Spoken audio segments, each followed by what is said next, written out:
Just stacking knowledge on a mission. Financial freedom, that's my new ambition. No more playing small time for expansion. Learning about money, making wise decisions. I'm getting smarter, I'm getting smarter. Empowering my mind, putting dollars in my wallet. I'm stacking knowledge, I'm stacking knowledge. No more living paycheck to paycheck, I'm rising to the top. Okay. तो मैं इतना कहना चाहता हूँ कि बहुत important है कि सेक्टर रोटेशन ट्रेडिंग हमें आनी चाहिए। सिर्फ ट्रेडिंग ही नहीं, ये इन्वेस्टमेंट से रिलेटेड भी है कि अगर आप इन्वेस्टमेंट कर रहे हैं तो आपको सेक्टर वाइज बहुत ही ज्यादा इसको एलोकेट करने की जरूरत है। आप रिसेंटली देखेंगे पराग पारेख ने बहुत ही ज्यादा आउट परफॉर्म किया क्योंकि उन्होंने कोविड के बाद क्वांट या बहुत सारे ऐसे फंड आए थे जिन्होंने नए फंड्स लॉन्च किए थे। तो जो कोविड में उन्होंने इन्वेस्टमेंट्स की, और अगर आप देखें कि इनकी यूएसपी क्या थी, उनकी यूएसपी टोटली ये थी कि जब भी कोई सेक्टर परफॉर्म करता है तो इनका तो जैसे फॉर एग्जांपल मैं एग्जांपल लेने के लिए इस चीज़ को प्रूव कर रहा हूँ कि अगर वो बैंकिंग स्पेस में बेट लगा रहे हैं कि कोई कैसा कटे इक्विटी प्लस इक्विटी में ज्यादा उनका फोकस है, और जो डेट या फिर गोल्ड या बाकी सारे इंस्ट्रूमेंट्स हैं वहां पे इन्होंने बहुत कम एलोकेशन किया है। तो जब इक्विटी में कोई पर्टिकुलर सेक्टर परफॉर्म करता था तो जनरली वो वहां पे हाई एलोकेशन करते थे, और कोई सेक्टर ऐसा होता था जो परफॉर्म नहीं करता था, या जो भी की पैरामीटर्स हैं जिन पे वो एंट्री एग्जिट करते थे, जो भी एग्जीक्यूशन प्लान था, जब वो परफॉर्म नहीं करता था तो वो एग्जिट कर जाते थे, और जो परफॉर्म करने वाला होता था उस कारण सेक्टर में एंटर कर जाते थे।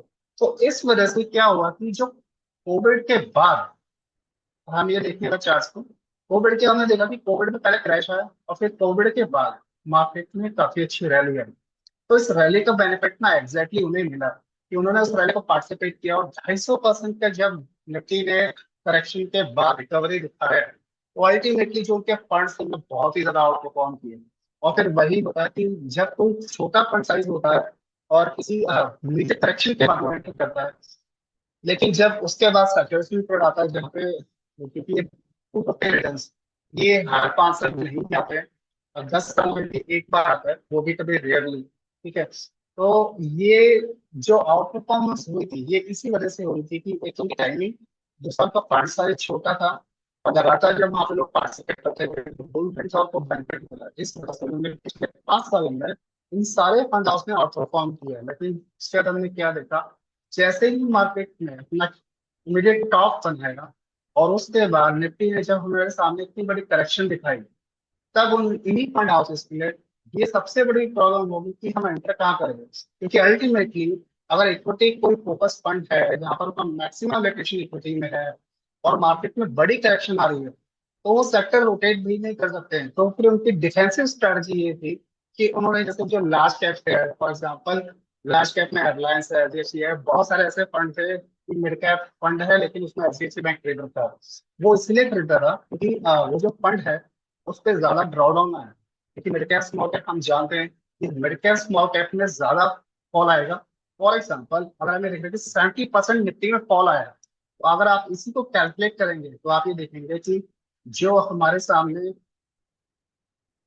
स्मॉल कैप है, ठीक है, स्मॉल कैप में हम देखें 30% का ड्रॉडाउन। ठीक है। अगर हम इसी को कैलकुलेट करें मिड कैप के साथ, दोस्तों मिड कैप में आप ये देखेंगे कि मिड कैप में जो तब भी देखिए रिटर्न्स भी अगर ज्यादा आते हैं तो ड्रॉडाउन भी ज्यादा ही आता है। तो मिड कैप में निफ्टी में हमारे सामने हमने देखा कि करीब करीब हमारे सामने जो ड्रॉडाउन था वो 17% था, इससे थोड़ा ज्यादा मिड कैप में 22% और स्मॉल कैप में 30%। तो ये प्रॉब्लम उनको पता थी कि मार्केट में करेक्शन आ रही है, कोई बड़ा सेक्टर भी खरीदने के नहीं मिल रहा है, क्योंकि सब ऑलमोस्ट जब बेंचमार्क में करेक्शन आती है तो लौटी आती है, तो फिर ये बहुत बॉन्ड मार्केट का जो इम्पैक्ट होता है वो नेगेटिव हो जाता है। जिस जैसे मार्केट में बड़ी करेक्शन आती है तो फिर उन्हें ये अप्रोच रखती थी कि हम बड़े लार्ज कैप के साथ चले जाएंगे, कि ताकि वहां पे बाइंग करके हम टेम्पररी जो फॉल है उसको ऑब्जर्व कर पाए ताकि ज्यादा ब्रॉड ना हो। ठीक है। तो दोस्तों ये उन्होंने एक स्ट्रेटजी रखी थी, और अभी तक आप देखेंगे कि पिछले 1 साल में देखेंगे कि जिन लोगों ने वहां पे इन्वेस्टमेंट किया था वहां पे अभी तक रिटर्न ही नहीं बने। ठीक है। तो ये बहुत इंपॉर्टेंट हो जाता है कि फंड हाउसेस तो अपना पूरा फंड करके नहीं कर सकते, लेकिन अगर आप सेक्टर वाइज ये देखेंगे कि अगर निफ्टी में कुछ ऐसा पैटर्न बन रहा है कि बड़ा करेक्शन यहाँ पे आ सकता है, तो फिर आपको वहां पर अपनी टेक्निकल स्टडी या फंडामेंटल स्टडीज के अकॉर्डिंग अपने जो भी आपकी इन्वेस्टमेंट है जैसे जैसे वो अपने लार्जर टाइम फ्रेम पे एग्जिट होगा, तो लार्जर टाइम फ्रेम पे नॉइस नहीं होता। जब नॉइस नहीं होता, आप लार्जर टाइम फ्रेम पे अपनी इन्वेस्टमेंट जहां पर भी आपका एग्जिट होता है आप करते जाओ। फॉर एग्जाम्पल अभी यहाँ से एक करेक्शन आ जाता है, जो भी आपने इन्वेस्टमेंट्स की है अपने सेटअप के अकॉर्डिंग, कि आप शॉर्ट टर्म या लॉन्ग टर्म इन्वेस्टिंग कर रहे हैं, आप अपने सेटअप के अकॉर्डिंग एग्जिट करते जाएंगे। हो सकता है कि ये छोटा सा करेक्शन जैसे हम ये देखें कि अगर हमने देखा कोप के वक्त के बाद पर्टिकुलरली यहाँ पे एक छोटा सा करेक्शन एक्सेस हो रहा है, ठीक है, तो जो एस आई पी इन्वेस्टर है वो तो काउंटर भी कर सकते हैं।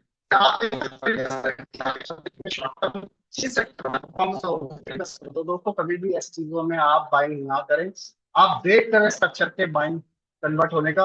और अगर स्ट्रक्चर कन्वर्ट नहीं हो रहा तो हो सकता है कि आप बचते जाओगे कि 5% की आपने बाइंग नहीं की, अगले 5% पे भी आपने बाइंग नहीं, 12% का फॉल आ गया, और फिर आपके सामने एक बाउंस है, ठीक है, आपके सामने एक बाउंस है, वो था 6% का।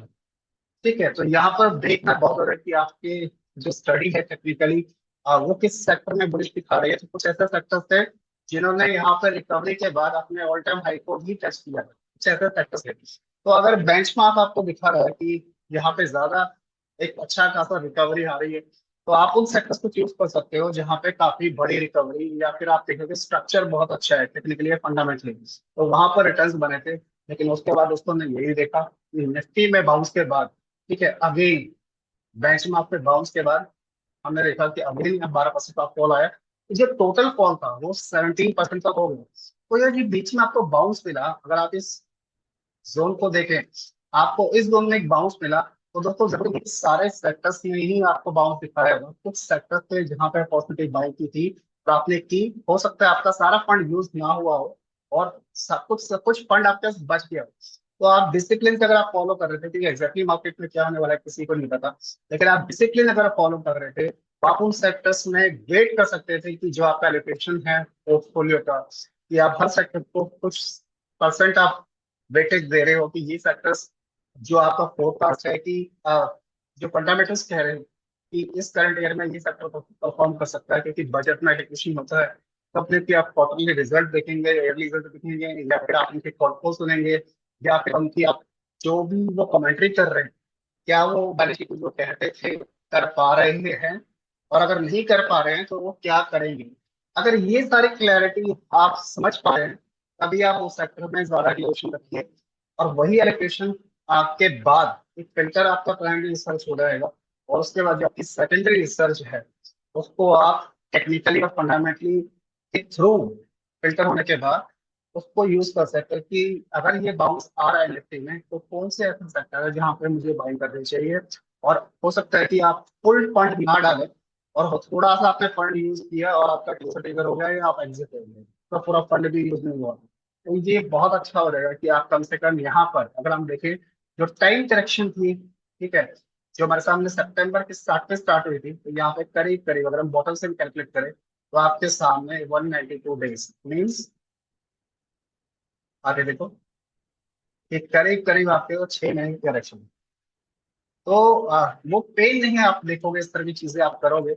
और फिर बहुत इंपॉर्टेंट है कि अगर आपकी जो भी स्ट्रक्चर्स हैं कि आप किस सेक्टर में, आप ये देखिए कि फैट के बाद करेक्शन आई और आप ये देख रहे हो कि जो फंडामेंटल डेवलपमेंट आपके सामने हो रही है। फॉर एग्जांपल मैं आप इस चीज को कवर करना चाहूंगा कि आप अगर फंडामेंटल्स देख रहे हो तो माइक्रो इंडिकेटर्स को देखिए। माइक्रो इंडिकेटर्स को आप देखेंगे तो ये बहुत इंपॉर्टेंट है कि आप जो बड़े बड़े फिगर्स हैं, जो मेजर इंडिकेटर्स होते हैं, उसको ऑब्जर्व कीजिए। तो हम यहाँ पे देख रहे हैं कि जो जीडीपी नंबर्स है, अगर आप इसको देखोगे दिसंबर मार्च के बाद, ठीक है, अभी इस मार्च में ये रिकवर हुई है, बड़ी हुई जीडीपी नंबर्स। हम सितंबर में देखे थे श्रिंक हुई थी, पिछली बार तो श्रिंक हुई थी जून के बाद, और सितंबर के बाद थोड़े हालात सुधरे दिसंबर में, और उसके बाद हम ये देख रहे हैं कि मार्च में रिकवरी यहाँ पे आ चुकी है जीडीपी नंबर में। तो आप ये देखिए कि मार्च क्वार्टर में जब जीडीपी के नंबर अच्छे आए तो एग्जैक्टली आपके सामने बॉटम कब बनी, मार्च अप्रैल में, ठीक है। मैं एक बार वॉल्यूम को यहाँ पे बता रहा हूँ, आप ये देखिए कि मार्च में एक बॉटम बना, इसके बाद आपके सामने ट्रेंड जो था उसने लो हाई बनाया, और अगेन आपके सामने यहाँ पे लो लो बनाने की कोशिश हुई, लेकिन क्लोजिंग नहीं है। जब क्लोजिंग नहीं आई, इस तरह का जो सेटअप है वो यही बता रहा है कि जो आपके मैक्रोस हैं उसको जस्टिफाई कर रहे हैं कि यहाँ पर जो मैक्रोस हैं वो इंप्रूव जो हो रहे हैं, इस वजह से जो आपके टेक्निक, जो आपके प्राइसेस भी यहाँ पे फंक्शन हो रहे हैं, वो वहाँ पे तो सपोर्ट नहीं कर रहे हैं। और फिर दोस्तों हमने देखा कि जो ये बॉटम था, अगर आप इस बॉटम को देखें इस बॉटम पे क्लोजिंग नहीं आ पाई, और उसके बाद आप ये देखो कि जो आपके सामने ये रिकवरी थी अपने फंडामेंटल के साथ मैच होती हुई, ठीक है, कन्वर्ट होती गई। बीच में सारा नॉइस है, लेकिन आप अगर ट्रेंड जानते हैं तो कहीं पर भी ट्रेंड ने आपको एग्जिट नहीं दिया। ये बहुत इंपॉर्टेंट हो जाता है कि आप उसके बाद अपना ट्रेलिंग स्टॉप लॉस बढ़ाते जाए। आप स्ट्रक्चर देखिए, अगर आप कुछ पैटर्न देखते हैं किसी सेक्टर में, आप देखिए कि फाइनेंस में जो फाइनेंस मिनिस्टर बोल रहा है, बजाय कि मार्केट में नेगेटिविटी क्या है, क्योंकि जब मार्केट खराब होती है तो नेगेटिव न्यूज ज्यादा हावी हो जाती है, और जब मार्केट अच्छी होती है तो लोग तब भी नेगेटिव पे ज्यादा रेट करते हैं। तो बजाय, अगर आप इन्वेस्टर हैं तो आपको ऑप्टिमिस्टिक होना बहुत जरूरी है, रियलिस्टिक होना बहुत जरूरी है, तो आप एक्चुअली नंबर्स के साथ जाइए, और नंबर्स के साथ जहां पे आपके फिल्टर करते हैं कि किस सेक्टर में एलोकेशन बजट में ज्यादा हुआ है, किस सेक्टर के लिए ज्यादा बात की जा रही है। फॉर एग्जाम्पल हमारे सामने बात की गई कि बैंकिंग के लिए आरटीआई स्लैब बढ़ा दिया गया, ठीक है। और उसके बाद हम देखा कि आरबीआई ने बहुत सारे ऐसे मेजर लिए जो बैंक्स के लिए अच्छे थे, तो उसके बाद हुआ क्या, बैंक्स ने आउट परफॉर्म। सबसे पहले बैंक्स में नकदी आई, तो आप ये देखो दोस्तों, मार्च के बाद बैंक्स में क्या शार्प रैली आई आपके सामने, ठीक है। तो जो हम देख रहे थे कि मार्च के जो नंबर थे जीडीपी के काफी अच्छे थे, और फिर उसके बाद बैंक्स ने हमें 20% की रैली, और क्योंकि बैंक के पास कैश आ रहा है, बैंक के पास ज्यादातर कौन से लोन होते हैं, होम लोन इस तरीके से, और एनपीएस हैं, फाइनेंशियल सर्विसेज जो होती हैं, वो शॉर्ट टर्म लोन में इंटरेस्ट ज्यादा होता है।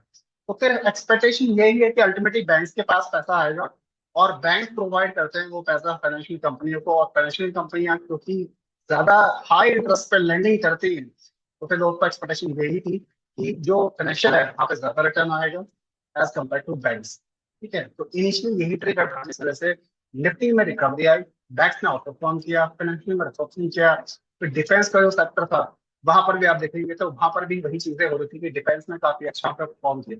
तो ऐसा ही आप बारी बारी देख सकते हैं कि जो जो आपके सेक्टर्स हैं, ठीक है, जो जो सेक्टर्स आप देख रहे हैं, किसी भी सेक्टर में आपका फोकस है, कि आप देख रहे हैं कि बजट में किस सेक्टर के ऊपर इलेक्शन हुआ है, सरकार किस सेक्टर के लिए फोकस कर रही है, तो आपको ये दिखना बहुत इंपॉर्टेंट है। और उस बेसिस पे आप वहां पर फिल्टर करने के बाद ये सिलेक्ट करना आपको बहुत जरूरी है कि मैं लगातार अगर रिकवरी आए तो रिकवरी में किस सेक्टर में परफॉर्म पहले पार्टिसिपेट करूं। यहाँ पर बैंक निफ्टी में आपको दिख रहे थे कि फंडामेंटल्स काफी ज्यादा चेंज हो रहे थे, फाइनेंशियल में देख रहे थे काफी सपोर्ट चेंज हो रहे थे, और उसी चीजों को आप यहाँ देख सकते हैं, ठीक है।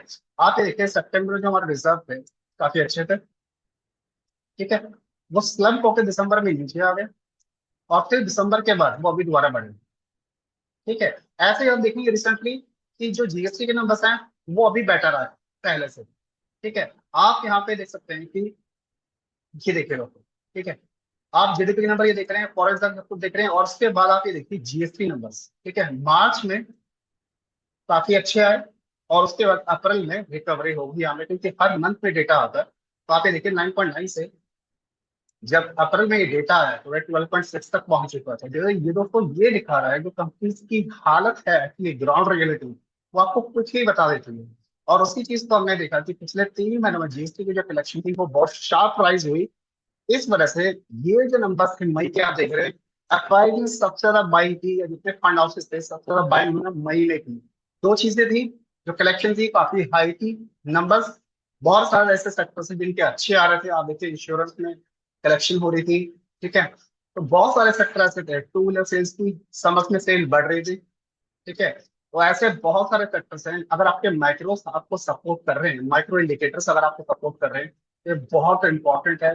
आप वहां पे देख सकते हैं कौन सी इंडस्ट्री अच्छे परफॉर्म कर रही है, कहाँ पर डिमांड आ रही है। आप ये देखेंगे कि मार्च में और अप्रैल में काफी हाई जो था ट्रैफिक था, जिसकी वजह से जो एविएशन सेक्टर था वहां पे बहुत परफॉर्मेंस हुई। वही नहीं, क्योंकि बारिश आती है बहुत सारी चीजें होती हैं, तो फिर उस टाइम पे जो काफी सारे कारण थे कि एविएशन केसेस भी बंद हुए थे, जो इंडो पाक, तो आप वहां पर भी देख सकते हैं कि अगर मैंने किसी एडिशनल स्टॉक्स में एंट्री ली हुई है और अभी ऐसा कोई क्राइसिस आ रहा है, तो आप टेम्पररी वहां पे देखेंगे कि वहां पे सेल्स नहीं हो पाती है, या वहां पे स्लैगिश मूवमेंट हो जाती है, ठीक है। तो आप उस चीज को भी यहाँ पे जस्टिफाई कर सकते हैं देख के कि यहाँ पे नंबर्स क्या बता रहे हैं। ये नंबर्स आपके पास रेगुलरली आ रहे हैं, तो बहुत इजी है आपके लिए कि आप बजाय यहाँ पर पहले फर्म रिसर्च कीजिए, उसके बाद आप सेकेंडरी जो भी आपके फंडामेंटल और टेक्निकल है वहां पे जाके कंफर्मेशन कीजिए, सेकेंडरी रिसर्च, और उसके बेसिस पे आप सेक्टर में एलोकेशन कीजिए, ठीक है। हमेशा जो अपने कैपिटल्स को है एसेट एलोकेशन इक्वल रखिए सेक्टर्स पे, या फिर किसी भी सेक्टर में आप मैक्सिमम 10% के ऊपर मत जाइए। जो फंड हाउसेज भी हैं वो भी स्ट्रैटेजी करते हैं कि मैक्सिमम 5% तक जाते हैं, ठीक है, किसी भी एक स्टॉक या सेक्टर के ऊपर। और ये बहुत रेयर होता है कि वो 10% के ऊपर किसी सेक्टर के ऊपर चले जाते हैं कि अल्टीमेटली बहुत ही ज्यादा बुलिश हो सकता है। ठीक है, तो ये बहुत इंपॉर्टेंट है कि आप सेक्टर्स को यहाँ सिलेक्ट करें, पहले डेटा देखें। ठीक है, कि आप डेटा देखते रहिए किस सेक्टर में आप ये देखिए कि रिकवरी आ रही है। ठीक है, अगर आप देखेंगे कि जो क्रेडिट कार्ड सेल्स है मार्च के बाद ये नीचे आ गई, ट्रांजेक्शन वैल्यू क्यों आ गई? क्योंकि मार्केट में लिक्विडिटी जब प्रोवाइड होगी तो अल्टीमेटली पहले जो क्रेडिट कार्ड के लिए अच्छा था क्रेडिट कार्ड के लिए खराब हो गया। तो ऐसे ही बहुत सारे स्टॉक्स हैं, मैं नाम नहीं लूंगा। तो वहां पर क्योंकि आप ये देखेंगे कि फैक्टर रिवर्स काम कर रहा है। जब लिक्विडिटी नहीं थी तो वो स्टॉक्स अच्छा परफॉर्म करते, जब लिक्विडिटी आ गई तो वो स्टॉक्स अच्छे परफॉर्म नहीं कर रहे। इस वजह से वो सेक्टर्स यहाँ पर रुक गए। तो आप ये फिल्टर लगा के अपने टेक्निकल्स की मदद से वहां पर एग्जिट भी ले सकते हैं। ठीक है, ऐसे ही आप देखेंगे पैसेंजर कार जो कि सेल है स्लम्प हो रही है, और आप ये देखेंगे कि पिछले काफी दिनों से, पिछले 2 दिनों से आप देखेंगे कि जो ऑटो है वो ज्यादा अच्छे से परफॉर्म नहीं कर पा रहा है। ठीक है, ये देखिए ऑटो में काफी अच्छी रिकवरी दिखाई, लेकिन पिछले 2-3 महीने से आप देखते हैं मई के बाद ये परफॉर्म नहीं कर पा रहा क्योंकि नंबर सपोर्ट नहीं कर रहे। ठीक है, तो ऐसे कुछ स्टॉक्स हैं, ये पूरे इंडेक्स को दिखा रहा है, लेकिन कुछ ऐसे स्टॉक्स हैं जिसके रिटेल सेल्स की पैसेंजर कार की बात हो रही है, लेकिन कुछ ऐसे हैं जैसे टू व्हीलर है यहाँ पे काफी अच्छी सेल्स आ रही है। तो आप देखेंगे कि कुछ ऐसे सेक्टर्स के इस सेक्टर में कुछ ऐसे स्टॉक्स हैं, या फिर फोर व्हीलर में भी कुछ ऐसे स्टॉक्स हैं। ठीक है, जो कार रिटेल सेल्स में नहीं आते लेकिन कॉर्पोरेट या फिर ट्रैवल वाले यूज करते हैं, क्योंकि समझ है वो अल्टीमेटली टूरिज्म का पूरा सेक्टर होता है। तो फिर वो जो कई तरह का होता है उसमें बहुत सारे टर्म हैं। तो आप देख सकते हैं कि उनको आप देख सकते हैं रिसर्च करके फिल्टर करके कौन से ऐसा सेक्टर हो सकते हैं। ठीक है, तो ये जो चीजें मैं आपको ब्रॉड बता रहा हूँ, सबसे पहले यही है कि आप जो मैक्रोस देखिए जिसको आपको इकोनॉमिक्स साइकिल्स बता देगा कि बारी बारी किस सेक्टर की परफॉर्मेंस अच्छी हो रही है, कहाँ पे स्लगिश हो रही है, कहाँ पे फ्लैट हो रहा है। ठीक है, और किस सेक्टर को ये जो इकोनॉमिक साइकिल या इकोनॉमिक इंडिकेटर्स आप देख रहे हैं ये किस सेक्टर के लिए बेटर हो सकता है, किस सेक्टर पे कैसा इम्पैक्ट आ सकता है। अगर आप यही सारी चीजें देखेंगे तो फिर ये बहुत इजी आपके लिए हो जाएगा कि किस सेक्टर पे आप फोकस करें। जैसे अगर मैं ये देख रहा हूँ कि यहाँ पे प्रोडक्शन जो हो रही है प्रोडक्ट की बहुत कम हो रही है। ठीक है, क्या कारण है इसका? मुझे इस फैक्टर को देखने की जरूरत है। अगर मैं यहाँ पे देखूँ कि क्रेडिट टू एसएमई एमएसएमई को काफी अच्छी लैंडिंग हो रही है, क्योंकि मार्केट में फाइनेंशियल जो एफएमडी है वो ये कह रहे हैं कि आप एग्रेसिवली आप मार्केट में लिक्विडिटी प्रोवाइड कीजिए। जब ये सारी चीजें हो रही तो अल्टीमेटली जो कंपनियां, जो एनबीएफसी स्पेशली इस सेगमेंट में फाइनेंस के लिए पहले प्रॉब्लम जिनको हो रही थी मार्च तक, उनके लिए बहुत बेनिफिशियल हो सकती है। तो आप उन कंपनीज को सर्च कर सकते हो फाइनेंशियल के अंदर जो लैंडिंग कंपनीज को कर दिया और जिनकी साउंड हालत है। तो फंडामेंटल्स और टेक्निकल की मदद से आप फिल्टर कर सकते हैं और जिसके बेसिस पे आप ऑपरेशन वहां पर बहुत सारी चीजें कर सकते हैं। ठीक है, तो दोस्तों ये मैं आपको एक अप्रोच बता रहा हूँ कि किस तरह से आप समझ सकते हैं कि जैसे फॉर एग्जांपल अगर हम आप भी देखें कि बहुत ज्यादा बात चल रही है फार्मा को लेके। ठीक है, अभी बात चल रही है फार्मा के ऊपर बहुत सारा रिस्ट्रिक्शन लगाया जाएगी, ये किया जाएगा वो जाएगा, टैरिफ की बातें चल रही है। तो मैं यही कहना चाहता हूँ कि आप ये देखिए कि कौन सी ऐसी कंपनी है, आप देखिए कि फार्मा के ऊपर तो ज्यादा इम्पैक्ट नहीं है क्योंकि बहुत सारी ऐसी कंपनी यहाँ पर है। आप स्मॉल हेल्थ केयर में या फिर बहुत सारी ऐसी कंपनी आपको यहाँ दिखेंगी स्मॉल कैप में भी जो 20% से ऊपर एक्सपोर्ट ही नहीं करती यूएस को। तो टैरिफ आ रहा है सब पूरे फार्मा के लिए नहीं आ रहा है। तो जो ऐसी कंपनियां हैं जो 20% से ज्यादा वहां पर एक्सपोर्ट नहीं करती हैं या फिर उनका एक्सपोजर वहां पे 20-40% के ऊपर नहीं है, और बहुत सारी ऐसी चीजें हैं कि ट्रम्प कह रहे हैं कि हम इतना बढ़ाएंगे क्योंकि वो नेगोशिएशन करके पहले बढ़ा के बोल रहे हैं।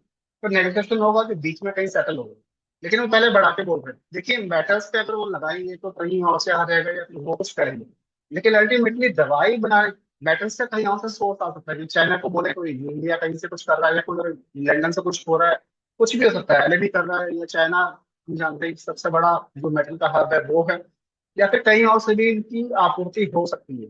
लेकिन जो फार्मा है जो इस प्राइस पे इंडिया फार्मा प्रोवाइड करता है, जिस प्राइस जो चीजें एपीआई है जितनी हमारे पास जितनी चीजें हैं जिस प्राइस पे, अल्टीमेटली उसका अल्टरनेटिव लेवल मैं बोलूँ अल्टरनेटिव कहीं पर भी नहीं है। तो वो नेगोशिएट करके बड़ा चढ़ा के लिए बोल रहे हैं।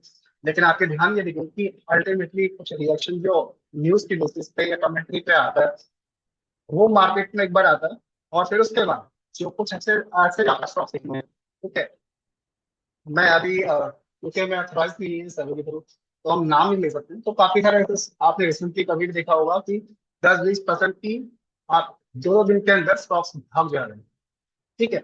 न्यूज आती है, रुक जाते हैं, या थोड़ी सी करेक्शन आती है, और उसके बाद वो 10-20% आपको जितना भी 2-3 दिन के अंदर भी रिटर्न देके जा रहे हैं। तो बात यहाँ पर यही है सॉरी, कि अल्टीमेटली फोकस आप ये कीजिए ताकि जो फंडामेंटल्स हैं आप अपनी स्टडी पे कन्विक्शन दिखाई, क्योंकि वो बंदा सिर्फ मार्केट में डराने के लिए या नेगेटिव करवाने के लिए वो ये नहीं कह रहा मैं तो बंद कर दूंगा, वो नेगोशिएशन करने के लिए ट्रम्प साहब बड़ी बड़ी बातें करते हैं, फिर टेबल पे आते हैं और फिर वो बीच का रास्ता निकलते हैं, ठीक है। तो जो भी नहीं मानता है वो फिर और बढ़ा के बात करते हैं, ठीक है, और फिर उनको भी टेबल पे आके बात करेंगे। तो अल्टीमेटली वो चाहते यही है कि जो उनकी जो पॉलिसीज पहले प्रेसिडेंट की थी वो भी अपना घर ठीक कर रहे हैं, ठीक है। मैं ये नहीं बोलूंगा कि वो ठीक कर रहे हैं या खराब कर रहे हैं या हम क्या रिस्पॉन्स कर रहे हैं, सब बिजनेस कर रहे हैं। कभी भी कोई जो फैसला होता है नेशन के लिए वो खराब नहीं होता, वो अपने नेशन के लिए अच्छा कर रहे हैं, और नेशनल इंटरेस्ट पे ही इंटरनेशनल पॉलिटिक्स चलती है। आज की डेट में जो यूएस के लिए बेनिफिट है वो उसके लिए अच्छा है, आज की डेट में जो हमारे लिए बेनिफिट है वो हमारे लिए अच्छा है। तो कोई परमानेंट रिलेशन इंटरनेशनल पॉलिसीज में पॉलिटिक्स में नहीं होते। तो ये बहुत जरूरी है कि हम बजाय कि वो कुछ भी कह रहे हैं या बाइस ट्रम्प साहब के साथ, वो गलत है, और हमें अपनी स्ट्रेटजी पे फोकस करना चाहिए कि जो वो कह रहे हैं एक्चुअली वो कहना क्या चाहते हैं। हम इस पे अगर फोकस करेंगे तो फिर हमारा पूरा ब्रॉड हो जाएगा कि वो ये चीजें कर रहे हैं ना टेबल पे आके डिस्कस करने के लिए कर रहे हैं। और अगर फार्मा पे कर रहे हैं तो कौन से ऐसे कंपनीज हैं, या आईटी में कौन सी ऐसी कंपनी है जिनका एक्सपोजर यूएस के लिए कम है, तो आप काफी सारी ऐसी कंपनियां देखेंगे कि जिनका यूएस में एक्सपोजर कम है तो उनमें ज्यादा खराबी नहीं है।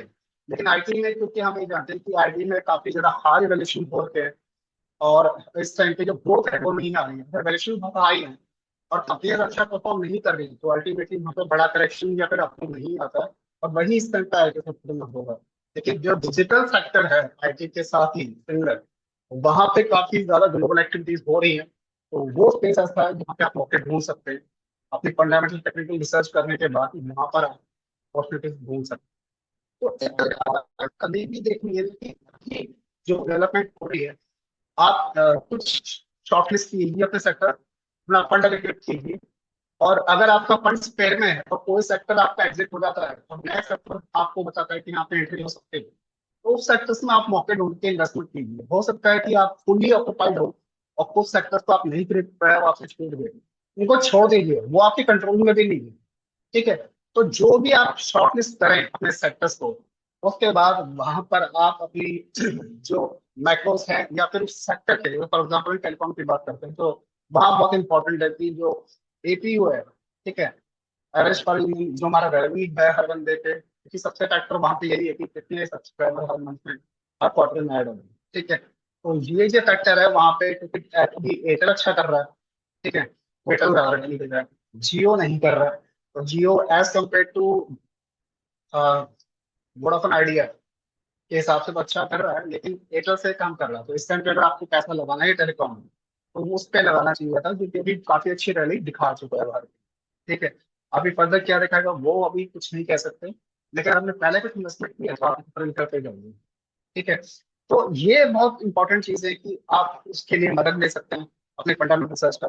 टेक्निकल्स में आप कॉन्फ़िगरेशन पैटर्न है, चार पैटर्न्स होते हैं, मैं कभी भी दोस्तों सजेस्ट ये नहीं करता कि आप इंडिकेटर्स पे reliable करें।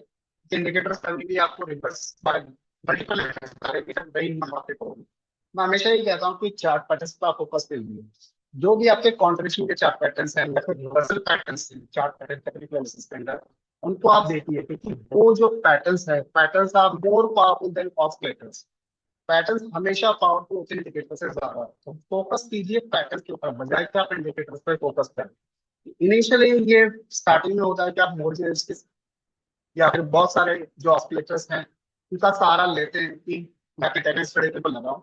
तो लेकिन मैं ये बोलूंगा कि स्टार्टिंग में भी आप कर रहे हैं तो एक दो इंडिकेटर से ज्यादा मत लगाइए, और धीरे धीरे उन इंडिकेटर को भी हटा दीजिए। आप देखिए प्राइस एक्शन और वॉल्यूम, अगर आपका प्राइस एक्शन वॉल्यूम आपको सजेस्ट कर रहा है यहाँ पे कुछ होने वाला है या हो रहा है, ठीक है, तो आप उसको कीजिए। क्योंकि अगर आप यहाँ पे देखें, मैंने लास्ट शीट भी जब पिछले हफ्ते आपके साथ शेयर किया था, तो मैंने आपके साथ यहाँ पे यही डिस्कस किया था कि ये बहुत इंपॉर्टेंट है कि आपका वॉल्यूम इंपॉर्टेंट हो। आप ये देखिए यहाँ पे करेक्शन आ, ठीक है, वॉल्यूम के साथ।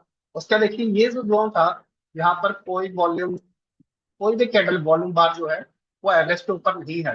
और फिर दोस्तों ने देखा कि यहाँ से अप मूव आया, नीचे आया, मूव आया, क्यों आया? क्योंकि ये अपने सपोर्ट रेजिस्टेंस के बीच में घूम रहा, इसी वजह से मार्केट वहां पे झूलती रही। और फिर यहाँ पे दोस्तों ने देखा कि आज काफी अच्छा वॉल्यूम आया, और उस वॉल्यूम के बाद आप देखिए काफी अच्छी रैली है। और मैंने यहाँ पे दोस्तों ये डिस्कस किया था कि अगर ये रैली कंटिन्यू होनी है तो यहाँ पे जो आपके वॉल्यूम बार्स है वो लगातार एवरेज के ऊपर आना चाहिए। अगर नहीं आएंगी तो फिर यहाँ पे करेक्शन हो सकती है, और अभी यही हो रहा है। ठीक है, यहाँ पे कोई बड़ा सेल ऑफ नहीं है, क्योंकि आपके जो सेलिंग की बार है वो भी एवरेज के ऊपर नहीं आ रही है, लेकिन जो करेक्शन है वो कॉन्टिन्यूस है। ठीक है, तो अब ये देखने वाली बात है कि ये करेक्शन कहाँ तक आती है। जब तक यहाँ वॉल्यूम जनरेट नहीं होते, अगर यहाँ सेलिंग के वॉल्यूम जनरेट हो जाएंगे फॉल के साथ, करेक्शन के साथ, तो फिर ये करेक्शन बढ़ सकता है।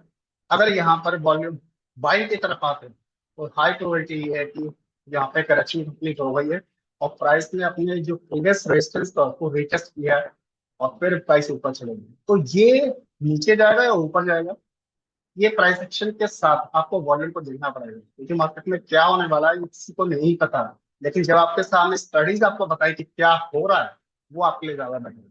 ठीक है, तो जो हो है, जो भी आपके सेटअप के अकॉर्डिंग हो, उसको आप फॉलो कीजिए, उस पर ज्यादा भरोसा कीजिए, और यही सबसे इम्पोर्टेंट है। बाकी ये है कि जितने आपके रिस्क मैनेजमेंट रूल है, जो आप एलोकेशन स्ट्रेटजीज यूज करते हैं अपने पोर्टफोलियो में, कि मैं कैसे वहाँ पे कितना परसेंट किस सेक्टर में करूँ, आप बैलेंसिंग करते हैं, कैसे उसको मॉनिटर करते हैं अपने पोर्टफोलियो को, ये सबसे इम्पोर्टेंट है। और इस चीज को आपको या तो आप खुद ढूंढ के सर्च कर सकते हैं, जो कि टाइम कंज्यूमिंग है, लेकिन ये बहुत शॉर्ट हो जाएगा कि आप अगर किसी मेंटर से सीखें। ठीक है, हम लोग भी सब करवाते हैं, तो ये कोई ऐसा नहीं है कि एक सेशन में, एक वेबिनार में या वीकेंड में, वर्कशॉप में कंप्लीट हो जाए। ये एक लॉन्ग प्रोसेस है। मेरा मानना है कि किसी भी स्टडी, किसी भी आप फील्ड में जाइए तो कोई एक सेशन आपको किसी टेक एक्सपर्ट नहीं हो सकता। अगर आपको इन्वेस्टर भी बनना है तो आप ये मान के चलिए कि आपको महीने लगेंगे। ठीक है, तो बेटर यही है, अगर आप इन्वेस्टर हैं तो वीकेंड्स में आप सेशन लीजिए, डे की डेज में प्रैक्टिस कीजिए, और आप कम से कम, मेरे हिसाब से कम 1 क्वार्टर 3 इन्वेस्टमेंट के लिए लगाइए। इसके बाद आप चीजें सीखते हैं। अगर आप फटाफट सारी चीजें सुनते चले जाएंगे और प्रैक्टिस नहीं करेंगे तो बाद में आप पकड़े होंगे। अगर आप सीखेंगे कछुए की तरह, कछुआ खरगोश की रेस थी, तो कछुआ क्या है, आराम से चीजें करता गया अपने प्रोसेस में। ठीक है, जैसे कर सकता था उसने किया, और लास्ट तक हो गया। रैबिट था, वो बहुत जल्दबाजी में था कि चलो मैं इतना फटाफट कर लेता, लास्ट में वो रास्ते मैं लास्ट में वेट करूंगा, और जब वो मेरे बड़ा से निकला तो मैं एकदम जंप करके जीत जाऊंगा। तो अल्टीमेटली हुआ क्या? इसलिए बहुत इंपॉर्टेंट है कि बजाय आप रैंडम करें, आप कंसिस्टेंट कांस्टेंट करें। कंसिस्टेंट ही आपकी जो परफॉर्मेंस है, कोई भी आईपीएल खेलने से पहले अगर प्रैक्टिस करेगा और सिर्फ आईपीएल में मैच खेलेगा तो हो सकता है आईपीएल सीजन अच्छा ना जाए।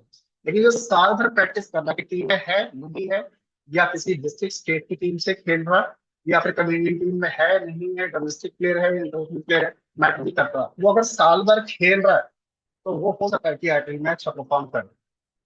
ठीक है, तो कंसिस्टेंट रहना बहुत जरूरी है। और आप अगर सीख रहे हैं तो सीखने के प्रोसेस को जितना स्लो रखेंगे, कि वीकेंड में आप सेशन ले रहे हैं, आप वीकडेज में को देख रहे हैं, नेक्स्ट वीकेंड आप अपने डाउट्स लेके आ रहे हैं, फिर वो डाउट्स क्लियर हो रहे हैं, फिर आप नेक्स्ट स्टेप कर रहे हैं। जितना इस प्रोसेस से जाओगे बिना जल्दबाजी के, उतनी जल्दी आपको चीजें समझ आएंगी। क्योंकि आपके, अगर आप डाउट्स लेके आ रहे हो इसका मतलब आप समझ रहे हो, आप कुछ कर रहे हो, आप पूछ रहे हो, आप ढूंढ रहे हो, अपनी तरफ से रिसर्च कर रहे हो। कभी भी लर्निंग वन वे नहीं होती, वन वे से कम्युनिकेशन होता है कि मैंने कुछ बोला और आपने कुछ सुना। ठीक है, लर्निंग होती है टू वे, कि मैं तो कुछ बता रहा हूँ, आप तो सीख रहे हो, फिर आपको डिफिकल्टी आ रही है, आप डाउट लेके आ रहे हो। जब आप डाउट लेके आओगे, मैं इसको क्लियर करूंगा, तो जिंदगी भर आपको बोलोगे। अगर आप ये प्रोसेस में रहोगे कि मैं लगातार आपको चीजें बताता चलो, आप सुनते चले जाओ, तो इम्पैक्ट जो है आज का कल तक हाई रहेगा, 60% तक। परसेंट हो सकता है कि 40% याद रहे, और 3 4 दिन बाद शायद 10% भी याद नहीं। आप लिख भी लोगे ना, आप नोट्स में बना लोगे, कहीं पे रखोगे, किसी काम में आने वाला। क्योंकि रेफरेंस, अगर आप रेफरेंस मोड में लगातार हो कि मैं रेफर कर मार्केटिंग करूंगा, मार्केट कभी ऐसी है ही। मार्केट तो आज का मार्केट का साइकिल का छोटा हो गया कि पहले हम पोजिशनल ट्रेडिंग करते थे तो स्कैल्पिंग इंट्रा की तरफ बहुत ज्यादा शिफ्ट हो चुकी है। पहले इंट्रा थी, अब स्कैल्पिंग पहुंच गई। जो इन्वेस्टमेंट पहले साल के लिए छोड़ी जाती थी, यहाँ पे अब 3 क्वार्टर में, कभी भी 3 क्वार्टर का, 1 क्वार्टर का प्रोजेक्शन लेते हैं और मंथ में टारगेट हो जाते हैं, या फिर हम 2-3 क्वार्टर का प्रोजेक्शन लेते हैं, हो सकता है कि एक ही क्वार्टर में पूरे रहेगा। आप सोच रहे हो कि डिफेंसिव में इन्वेस्टमेंट करो 1-2 साल के, और हम देखेंगे कि अभी बहुत बड़ी करेक्शन आ रही है। तो मार्केट का साइकिल जो है ना बहुत छोटा होता है। अगर आप प्रैक्टिस ज्यादा करेंगे तो मार्केट के जो छोटा साइकिल है वहां पे आपको डिफिकल्टी नहीं आएगी। अगर आप प्रैक्टिस कम करेंगे और सोचेंगे मार्केट जब खुलेगी मैं करता जाऊंगा, तो फिर वो लंबा बहुत प्रोसेस है, क्योंकि आप बार बार स्टेप बाय स्टेप चीजें नहीं करके आए हो। और फिर वो वैसे ही है कि आपने टीवी पे सारे शॉट्स देखे, यूट्यूब पे, कि क्रिकेट में कौन कौन से शॉट्स होते हैं या बॉलिंग कैसे कैसे करते हैं, और आप देखते जा रहे हो कितने तरह की स्पिनिंग बॉलिंग होती है, फास्ट बॉलिंग होती है, बैटिंग होती है, और बैटिंग किस तरह की होती है, कितनी तरह के शॉट्स होते हैं। आप देखते जा रहे हो 3 महीने तक, और फिर आप सीधा मैच में जाके खेलने लग गए। आप खुद सोचो कि आप कितने मैच बाद कोई बॉलर अच्छा है या बैट्समैन बन पाओगे, पॉसिबल ही नहीं है। उससे बेटर ये है कि आप कंसिस्टेंटली पहले सेलेक्ट करें कि मुझे बॉलर बनना है, बैट्समैन बनना है। वैसे स्टॉक मार्केट में आप सिलेक्ट करो कि आपको ट्रेडर बनना है, इन्वेस्टर बनना है। अगर ट्रेडर बनना है तो किस सेगमेंट का ट्रेडर बनना है, कि इंट्राडे स्कैल्पर, या मैं पोजिशनल हूँ, या मैं शॉर्ट टर्म रिलेटेड ट्रेड कर रहा हूँ। और अगर ट्रेडर नहीं बनना है तो डिसाइड कीजिए कि आप इन्वेस्टर किस साइड के हैं, कि आप सीजनेबल मोमेंटम इन्वेस्टिंग वाले ग्लोबल प्लेयर तो स्पेसिफिक पैसे लगाते हैं, या फिर आप वैल्यू इन्वेस्टर है जो लॉन्ग टर्म के लिए प्ले करता है। अगर आप पहले से ये क्लियरिटी के साथ नहीं आएंगे मार्केट में, और वेंडर भी यहाँ से वहां होते रहेंगे, तो फिर आप मार्केट में पैसे नहीं बना पाएंगे। आप सिर्फ मार्केट का पोस्टमार्टम करते रहेंगे कि मार्केट में क्या हुआ, क्यों हुआ, किस लिए हुआ, और ये जर्नी कभी खत्म ही नहीं होगी, क्योंकि मार्केट में हर दिन एक नई चीज निकल के आ रहा है। आप एक चीज को पकड़ के बैठोगे, पहले एक चीज की महारत रखो और उससे पैसे बनाओ। अगर आपने उससे पैसे बना लिए, फिर आप दूसरे सेगमेंट में पैर रखो। कोई भी कंपनी पहले अपना एक मेन जो उसका मोटो होता है, जो उसका, मैं बोलूँ कि मोट होता है, जिस फंडामेंटल कंपनी में मोट कहते हैं, तो पहले वो वहां पैसा बनाती है। उसके बाद जब उसका कैश बचने लग जाता है ना 2-3 दिन के बाद में, तब वो सोचती है कि यार हमारे पे तो आरओआई बनेगा नहीं, तो फिर वो क्या करती है, डाइवर्सिफाई कर दिया, या तो अपने पैसे को किसी और कंपनी में इन्वेस्ट करती है, जैसे रिलायंस ने एशियन पेंट खरीदा था, या फिर वो कहते हैं कि हम किसी नए बिजनेस में उतरेंगे। ऐसे ही आपके लिए भी है। एक ट्रेडर कभी स्कैल्पिंग कर रहा है, कभी इंट्राडे कर रहा है, कभी बुल्शी कर रहा है, कभी नहीं कर रहा है, कभी कर रहा है, कभी नहीं देख रहा है, कभी देख रहा है, कभी एक हफ्ते का ब्रेक ले लिया, टूट गया। अगर आप टूट गया, आपके लॉस हो गया, आपने एक हफ्ते का ब्रेक ले लिया, स्प्रिंग देखना मत छोड़ो। अगर आप ट्रेडर हो, स्प्रिंग देखना मत छोड़ो। आप इन्वेस्टर हो, रिसर्च करना मत छोड़ो। अगर मैं साल भर रिसर्च करूंगा तो हो सकता है कि एक साल में 6 महीने को, 6 महीने मेरे पास बहुत कम कुछ ट्रेड्स आए हैं, जैसे पिछले 6 महीने में थे। लेकिन अगर मैं रिसर्च करता रहूंगा ना, तो जब मार्केट बॉटम बनाएगी, तो बॉटम पे मुझे इंक्रीज भी तब मिलेगी। नहीं तो फिर ये होगा कि मार्च अप्रैल की रेटिंग रात से निकल गई, और मैं जहां खरीद के बैठा हूँ मार्केट नहीं घूम रही है। ये तभी होगा जब डिस्कशन करो। ठीक है, तो ये सेशन अब खत्म होने वाला है, और मुझे आशा है कि आप लोग को कुछ नया सीखने को मिला हो आज। ठीक है, तो अगर कुछ फीडबैक है तो वो आप दे सकते हैं। मेरे पास 1 मिनट बचा हुआ है, इसे मिला हुआ है। नहीं सर, बढ़िया था एज यूजुअल। जैसे आपने पूरा वो इंडस्ट्री का जो इकोनॉमिक्स के वो सब बताया, तो वो सही है। उससे हिसाब से थोड़ा ट्रेंड का पता चलेगा, बड़े बिल्कुल बिल्कुल बिल्कुल। सेक्टर में अगर चेंज हो रहा है तो। हाँ, ये तो आपको ध्यान रखना ही पड़ेगा। अगर आप सारे सेक्टर देखेंगे, बारी बारी सारे सेक्टर, आप डेली 15 मिनट भी शाम को आप सारे सेक्टर यहाँ देखेंगे कि जो मेरे प्राइमरी इंडेक्स हैं उनको आप देखो, या फिर जो थीमेटिक इंडेक्स है उनको आपको देखो। आपको साल भर मौके मिलेंगे। मैं ये मान ही नहीं सकता कि कोई बंदा डेली चार्ट देखे और उसको इन्वेस्टमेंट के ट्रेड ना मिले। 100% मिलेंगे। आप फैक्टर्स देखिए माइक्रो, उसके बाद आपके इंडस्ट्री के चार्ट्स को देखिए, जो आपका इंडस्ट्री का चार्ट है। उसके बाद अपनी रिसर्च कीजिए। ठीक है, ये कुछ साइट्स हैं, स्क्रीन पे आप भी जाके देख सकते हो। आप वहां पे रिसर्च कीजिए, क्योंकि हर किसी कंपनी के अलग अलग रेशोज होती हैं, जिनको आप फिल्टर कर सकते हैं, उनको आप यहाँ पे ऐड कर सकते हैं जो आपके रिक्वायरमेंट, क्योंकि debt equity ratio Reliance banks का रिलायंस में यूज नहीं होगा, तो अपने हिसाब से आप यहाँ पे रेशियो से ऐड कीजिए। फैक्टर्स आप देख रहे हो माइक्रो के, कि कहाँ इंडस्ट्री और डिमांड आ रही है। उसके बाद यहाँ पे अपन एनालिसिस कर सकते हो ट्रेंड लाइन के ऊपर, कि किस सेक्टर में आपको आपको हाई प्रायोरिटी मिलती है, जिसके बेसिस पे आप बहुत अच्छी इन्वेस्टमेंट कर पाओगे, तभी आप एक अल्फा इन्वेस्टर या ट्रेडर बन पाओगे। पोजिशन ट्रेडिंग करो या पोजिशन इन्वेस्टमेंट करो, या फिर for example short term investing आप करो, या फिर लॉन्ग टर्म करो। प्रोसेस यही, टेम्पलेट डिफरेंट होती है, ठीक है। तो आज के लिए इतना ही, अब ये सेशन खत्म हो रहा है, मिलते हैं नेक्स्ट सेशन के साथ। होपफुली आप लोग को अच्छी लगी हो, और लगे तो प्लीज आप फीडबैक दीजिएगा टेस्टिंग नंबर के साथ, ठीक है। चलिए फिर मिलते हैं नेक्स्ट वीडियो के साथ, धन्यवाद।